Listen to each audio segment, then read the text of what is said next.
How to use SD card as internal storage in Android. Hi everyone, welcome to the channel.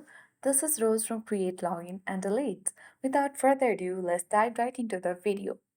To get started, first you need to launch Settings application on your Android phone. Scroll to the bottom of the screen. Tap on About Device. Scroll down and tap on Android version.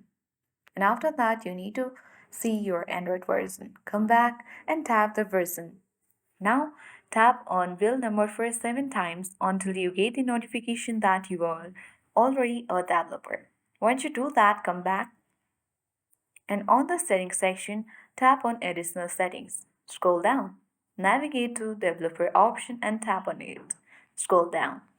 And you need to simply locate the option for force allow apps on external. This makes any app eligible to be written to external storage regardless of manifest values. Toggle the button on and in this way you can successfully use SD card as internal storage in Android. I hope this guide was helpful. If it was, then do like, share, comment and don't forget to subscribe. Thank you for watching and see you in the next video.